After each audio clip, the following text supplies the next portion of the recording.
Sony has made some major renovations to PlayStation Home this year, making it prime real estate in the PSN community. We're not just talking about a few new stores in the mall either, though they've got those too.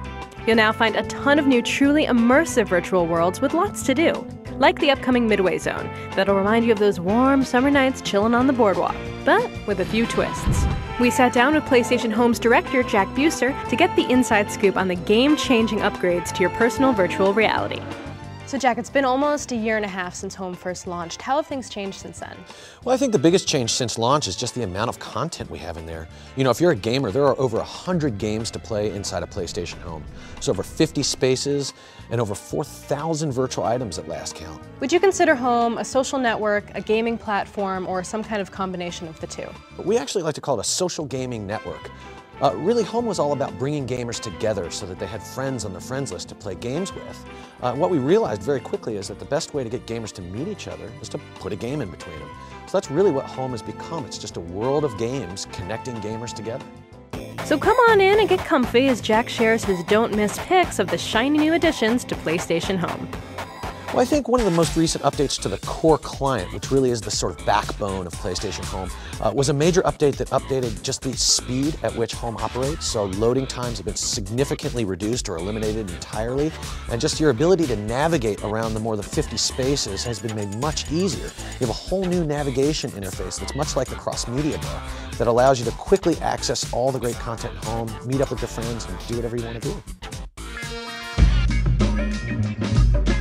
Well, I think, one of my favorite things about PlayStation Home is all the great content that the users themselves are creating. I mean, whether that be Gamer in Depth, which is a podcast that's based off of the meetings held by the Nameless Ones, or whether that be Team RHO with their forum parties, or even things like PlayStation Home Today, which is a huge social network for users of Home. They actually create a fashion magazine called Homestyle Magazine. It can be over 80 pages long, just talking about all the cool stuff that's happening at PlayStation Home.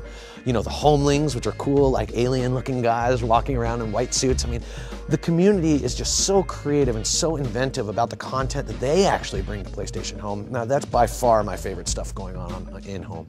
Big up to the Nameless Ones. That's right. My boys.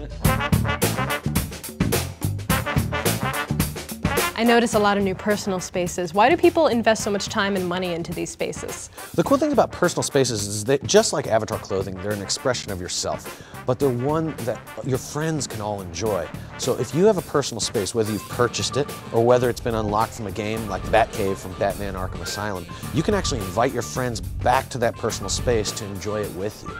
So I personally have the Waterfall Terrace. It's one of my favorite ones. It's a house carved into the trunk of a tree, and it's got a fishing mini game in there that's just a ton of fun. And I love to invite my friends back to check it out, and they can come in and play the game for free. It's awesome. I've noticed a few new stores have popped up in the mall. What are some of the more popular shops? What are people buying? Well, for me personally, it's all about the LucasArts store. I am the Stormtrooper running through the Central Plaza. I think it's just so awesome to see LucasArts bring the Star Wars franchise to PlayStation Home. They've also got Indiana Jones, if you're into that. You know, you can totally dress up like Indy, which is awesome. But we're seeing more and more people actually create stores that are bringing new IP as well. So for instance, our friends at Sony Pictures actually have a team called Loot. And there's a Loot store in the mall that's creating not just IP from Sony Pictures, like the Ghostbusters outfit and cool stuff like that, but totally original stuff that these guys are dreaming up. So the Loot team is absolutely fantastic. If you haven't been in that store, they've got some awesome stuff you can check out. So Sodium is a variety of different games that are all connected through a social hub. Right? So whether that be the Salt Shooter, which is that sort of tank game that you've seen, or whether it be the bartending game where you're serving drinks for people surrounding the bar, these are all connected with this framework.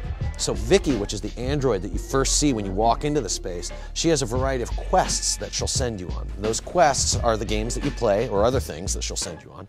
You earn points, and those points will later unlock rewards. So that's the central framework that keeps people in the hub, that keeps people playing the hub, and these things are all dynamic.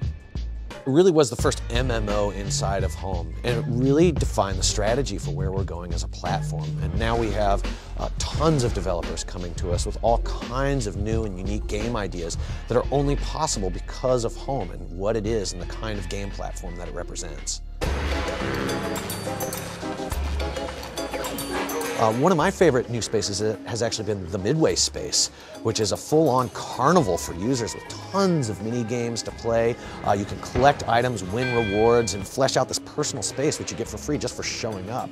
I mean, it's an amazing example of how home really truly is becoming a social game platform and is creating game experiences that you can't replicate anywhere else. So we have, you know, your traditional games like Darla's Darts, where you're throwing darts against balloons against a board and winning prizes, or Frog Flinger, where you take these rubber frogs and you're throwing them against these lily pads which are rotating around. You win tons of prizes.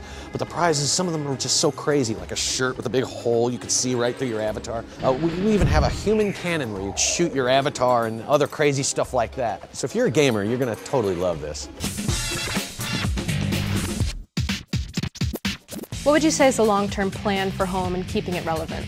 Well, I think really our vision is that we are connecting gamers through a universe of games. You know, I always tell people, if you look 5, 10 years out, you look towards the future of where our industry is going, you can really look to home as pointing in that direction, right? This idea that you can walk into a world and just be surrounded with games to go and play, and organically just walk into these new universes with your friends, already there hanging out with you in real space, ready to play. I mean, that really is a vision of the future, which I believe this industry is heading towards. The other big direction for the platform that I think is really exciting is this idea of total game integration. This idea that the world of the game actually expands into PlayStation Home, and users can game launch between home and the game, back and forth. What they do in home unlocks things in the game. What they do in the game actually unlocks things in home. That's a very, very exciting new direction for the platform. Oh yeah, we can get behind that, especially if it means free unique items that we can use in our favorite games. This is one very cool, very real way that home is coupling with other games on the PS3, and we'll be seeing a lot more like it in the future. I think that, you know, home, what we're doing today, the business models we're innovating with, the new types of game experiences that you can experience on the platform really represent the future of the game industry.